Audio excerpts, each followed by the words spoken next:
નમસ્કાર, સમાચારો સાથે હું છું જયેશ। અમદાવાદમાં એટીએસે પકડેલા 4 આતંકીઓની થઈ રહી છે પૂછતાછ અને તેમાં મહત્વપૂર્ણ ઘટસ્ફોટ થઈ રહ્યા છે। હાલ પણ એક મહત્વપૂર્ણ ખુલાસો સામે આવી રહ્યો છે।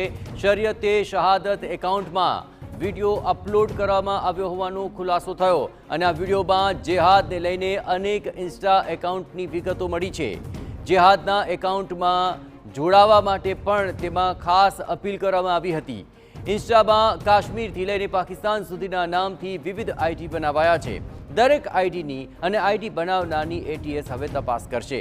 તપાસમાં એ સામે આવી રહ્યું છે કે જેહાદના એકાઉન્ટમાં લોકોને જોડાવા માટે અપીલ કરવામાં આવી હતી અને એકાઉન્ટ ધારકોને પણ લોકોનો સંપર્ક કરવા માટે ખાસ અપીલ કરવામાં આવી રહી હતી।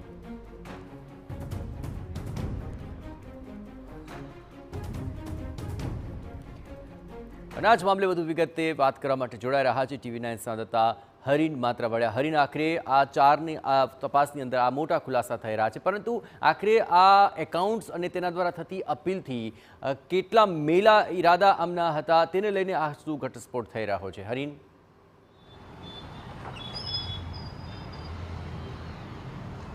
બિલકુલ જે રીતે સ્પષ્ટતા પૂર્વક જે વાત સામે આવી રહી છે, કેમ કે જે તમામ 5 ઇન્સ્ટાગ્રામ એકાઉન્ટ હતા અને તેમાં અલગ અલગ વિડીયો દેશ વિરોધી પ્રવૃત્તિના હતા, શરિયત લાગુ કરવાના હતા, જેહાદીમાં જોડાવા માટેની પ્રવૃત્તિના હતા આ વિડીયો અને જેમ બને તેમ વધુ યુવાનો છે કેમ જોડાય, અલ-કાયદા છે આતંકી સંગઠન છે તેની સાથે કેમ જોડાય, જેહાદને લઈને તેઓ કેમ તે અપનાવે, કઈ રીતે શીખે, તેને લઈને અલગ અલગ પોસ્ટ, ઓડિયો ક્લિપ અને વિડીયો છે આ તમામ ગ્રુપમાં સામેલ હતા। પરંતુ એક ઇન્સ્ટા આઈડી હતી કે એટીએસ તપાસ દરમિયાન એક વિડીયો પણ મળી આવ્યો હતો કે જેમાં અલગ અલગ ઇન્સ્ટાગ્રામ એકાઉન્ટ બનાવવામાં આવ્યા હતા અને તેમાં તેને અલગ અલગ નામ પણ આપવામાં હતા। અલગ અલગ નામથી અલગ અલગ લોકો ઇન્સ્ટાગ્રામ બનાવ્યા હોવાની શક્યતા છે અને તેમાં વધુમાં વધુ લોકો જોડાય અને આ તમામ ગ્રુપ્સના મેમ્બર એકઠા થાય, એક બને તેવી પણ એક પહેલ કરવામાં આવી હતી, તેવી એક અપીલ કરવામાં આવી હતી। આ જે વિડીયો છે તેમાં અપીલ કરતો વિડીયો છે કે આટલા બધા તેમણે જે સ્ક્રીન શેર કરી છે કે આ તમામ જે ગ્રુપ્સ છે કે તે જેહાદી પ્રવૃત્તિઓ સાથે સંકળાયેલા છે, તેમાં વધુમાં વધુ યુવાનો જોડાઈ શકે છે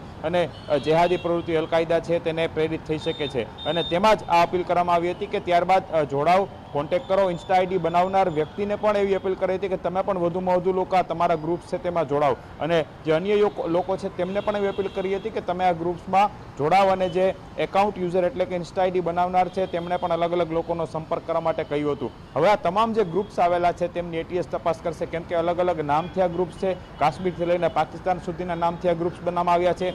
આ ગ્રુપ્સ છે કઈ આઈડીનો ઓપરેટ કરતો હતો, કયો વ્યક્તિ છે તેને ઓપરેટ કરતો હતો, ખરેખર જે 4 આતંકીઓએ 5 અલગ અલગ આઈડી બનાવ્યા હતા તે ખોટા નામથી બનાવ્યા હતા, તો આ જે તમામ ગ્રુપ્સ છે તે કઈ રીતે બનાવવામાં આવ્યા છે, કોના દ્વારા હેન્ડલ કરવામાં આવી રહ્યા છે, તેની અંદર જે પોસ્ટ અપલોડ થતી હતી તેના વિશે પણ એટીએસ તપાસ કરશે। પરંતુ આ સૌથી મોટા સમાચાર માની શકાય, કેમ કે જે અલગ અલગ ગ્રુપ્સ આવેલા છે તેના જે મેમ્બર્સ હોય છે, ગઈકાલે પણ TV9 બતાવ્યું હતું કે 272 જેટલા મેમ્બર્સ છે તે એક્ટિવ હતા, પરંતુ જે અલગ અલગ ગ્રુપ્સ છે તે પણ હવે સામે આવી રહ્યા છે અને તેની અંદર કયા ગ્રુપની અંદર કેટલા મેમ્બરો હોઈ શકે છે, તે કઈ પ્રમાણેની પ્રવૃત્તિઓ છે ત્યાં થતી હતી, ગ્રુપની અંદર કોણ કોની સાથે સંપર્કમાં હતું કે કેમ, તેને લઈને પણ એટીએસ દ્વારા વધુ તપાસ છે તે શરૂ કરવામાં આવશે। જી બિલકુલ હરીન, તમામ ગતિવિધિઓ પર આપ નજર રાખતા રહેજો। તો હવે જોવાનું રહેશે કે આ ઇન્સ્ટામાં કોણ સંમેલિત હતું અને આ જેહાદી ગતિવિધિઓની અંદર તેમની શું ભૂમિકા હતી। એટીએસ આ તમામ ઇન્સ્ટા આઈડીની તપાસ કરશે, એ ઇન્સ્ટા આઈડી બનાવનારની પણ તપાસ કરશે।